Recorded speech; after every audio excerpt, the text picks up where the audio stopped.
ಆತ್ಮೀಯ ಬಂಧುಗಳೇ, ಶ್ರೀಮದ್ ಭಾಗವತಂ ಸ್ಕಂದ 3 ಭಾಗ 2 ಅಧ್ಯಾಯ 18 ವರಾಹ ಹಿರಣ್ಯಾಕ್ಷರ ಕಾಳಗ.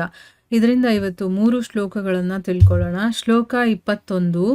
ಆಸನ್ನ ಶೌಂಡೀ ರಮಪೇತ ಸಾಧ್ವಸಂ ಕೃತ ಪ್ರತೀಕಾರ ಮಹಾರ್ಯ ವಿಕ್ರಮಂ ವಿಲಕ್ಷ್ಯ ದೈತ್ಯಂ ಭಗವಾನ್ ಸಹಸ್ರಣೀರ್ಜಗಾದ ನಾರಾಯಣಮಾದಿಸೂಕರಂ. ಅನುವಾದ: ಸಾವಿರಾರು ಋಷಿಗಳು ಮತ್ತು ದಿವ್ಯವಾದಿಗಳೊಂದಿಗೆ ಅವರ ಮುಖಂಡನಾದ ಬ್ರಹ್ಮನು ಯುದ್ಧ ನಡೆಯುವ ಸ್ಥಳಕ್ಕೆ ಬಂದನು. ಅಲ್ಲಿ ಆ ದಾನವನು ಅವನೊಂದಿಗೆ ಯಾರೂ ಹೋರಾಡಲು ಸಾಧ್ಯವಿಲ್ಲದ ಹಿಂದೆಂದೂ ಕಾಣದ ಶಕ್ತಿಯಿಂದ ಕೂಡಿರುವುದನ್ನು ನೋಡಿದನು. ಆಗ ಮೊದಲ ಬಾರಿಗೆ ವರಾಹ ರೂಪಧಾರಿಯಾದ ನಾರಾಯಣನನ್ನು ಬ್ರಹ್ಮನು ಸಂಬೋಧಿಸಿದನು. ಶ್ಲೋಕ 22. ಬ್ರಹ್ಮ ಉವಾಚ: ಯೇಷತೆ ದೇವದೇವಾನಾಂ ಅಂಘ್ರಿಮೂಲಮುಪೇಯುಷಾಂ ವಿಪ್ರಾಣಾಂ ಸೌರಭೇಯಿಣಾಂ ಭೂತಾನಾಮಪ್ಯನಾಗಸಾಂ. ಶ್ಲೋಕ 23.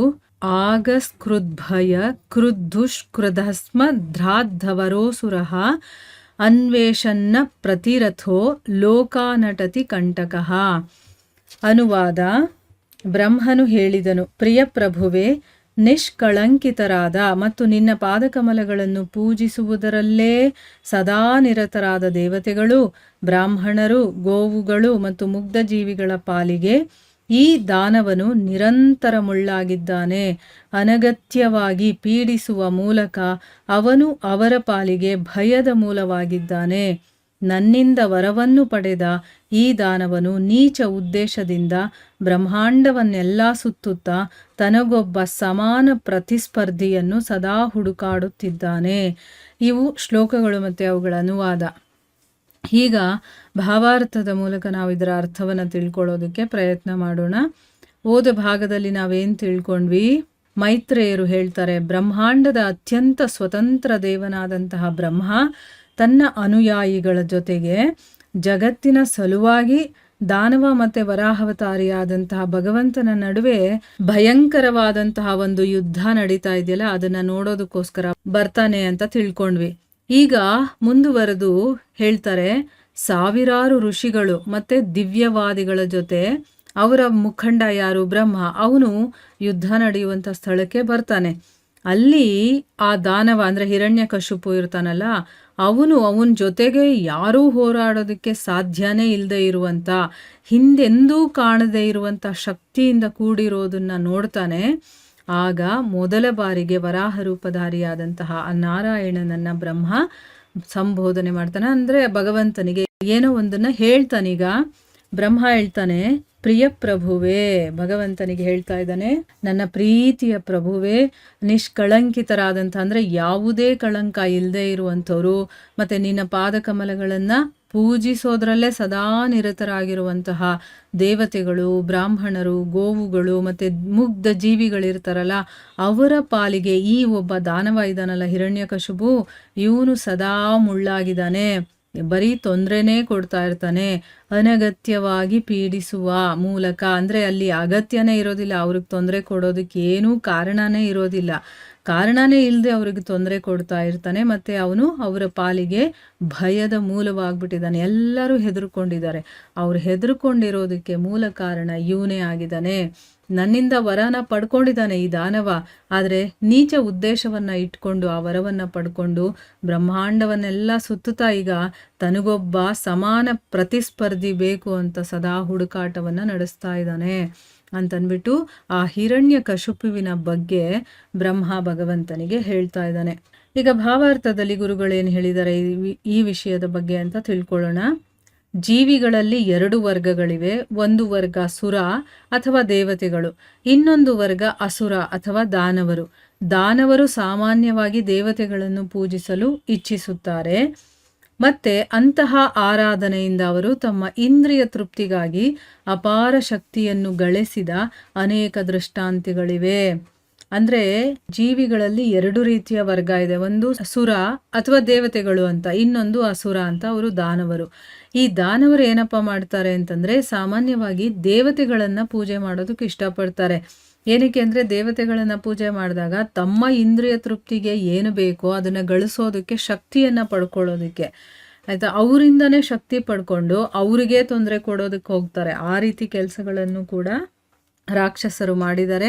ಇದರ ಬಗ್ಗೆ ಬೇಕಾದಷ್ಟು ಎಕ್ಸಾಂಪಲು, ದೃಷ್ಟಾಂತಗಳು ನಮಗೆ ಧರ್ಮಗ್ರಂಥಗಳಲ್ಲಿ ಸಿಗುತ್ತೆ, ಆಯಿತಾ. ಮುಂದೆ ಇದು ಬ್ರಾಹ್ಮಣರು, ದೇವತೆಗಳು ಮತ್ತು ಮುಗ್ಧ ಜೀವಿಗಳ ಪಾಲಿಗೆ ತೊಂದರೆಯ ಕಾರಣವಾಗಿ ಪರಿಣಮಿಸುತ್ತದೆ.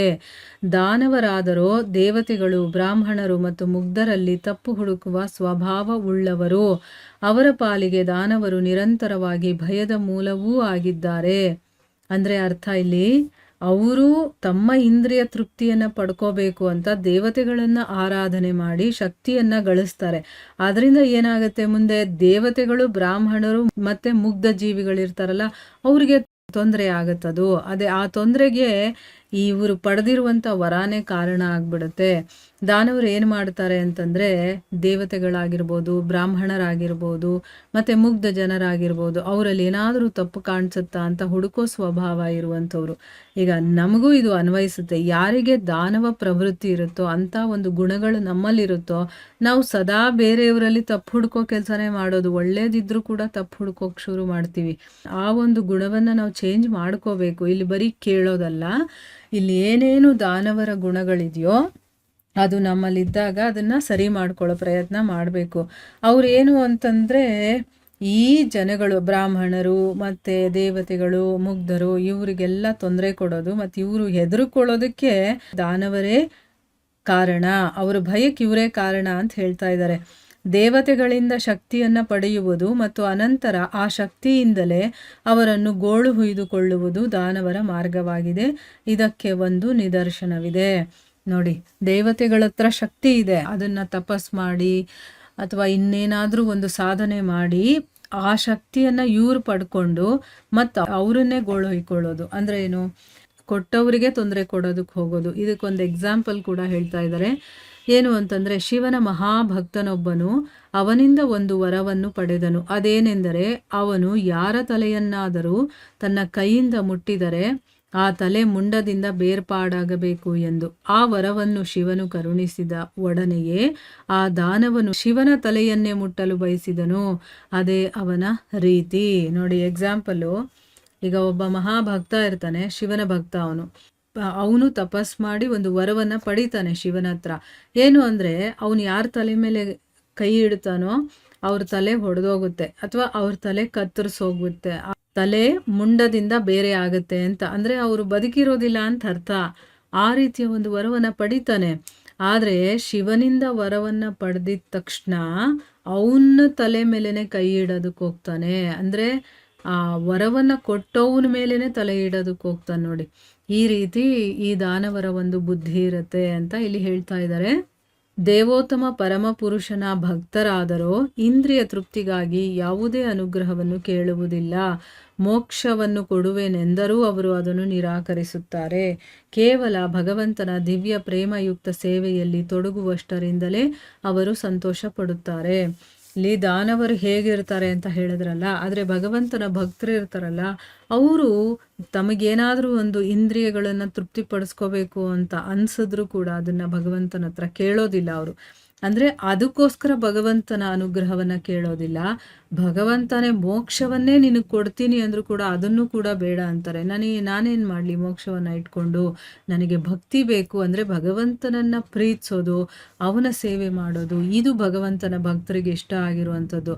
ಅಂದರೆ ಭಗವಂತನ ಭಕ್ತಿಯಲ್ಲಿ ಅಥವಾ ಭಗವಂತನ ವಿಚಾರಗಳನ್ನು ಕೇಳೋದು, ಅದರಲ್ಲಿ ನಮ್ಮ ಇಂದ್ರಿಯಗಳನ್ನು ತೊಡಗಿಸಿದಾಗ ಅದರಲ್ಲಿ ಸಿಗುತ್ತಲ್ಲ ಆನಂದ, ಅದು ಬೇರೆ ಯಾವುದರಲ್ಲೂ ಸಿಗಲ್ಲ ಅಂತ ಅರ್ಥ. ಅಂದರೆ ಭಗವಂತನ ಭಕ್ತರಿಗೆ ಏನು ಬೇಕು, ದಾನವರಿಗೆ ಏನು ಬೇಕು, ಭಗವಂತನ ಭಕ್ತರು ಯಾವ ರೀತಿ ಸಂತೋಷವಾಗಿರ್ತಾರೆ ಮತ್ತು ದಾನವರು ಹೇಗೆ, ಅವರು ಯಾವಾಗಲೂ ಏನಾದರೂ ಒಂದು ತೊಳಲಾಟ ಇರುತ್ತೆ ಅವರಲ್ಲಿ, ಯಾವುದರಲ್ಲೂ ಸಮಾಧಾನ ಶಾಂತಿ ಅನ್ನೋದು ಇರೋದಿಲ್ಲ. ಯಾಕೆ, ಅವರ ಒಂದು ಸ್ವಭಾವ ಗುಣಗಳೇ ಹಾಗಿರುತ್ತೆ.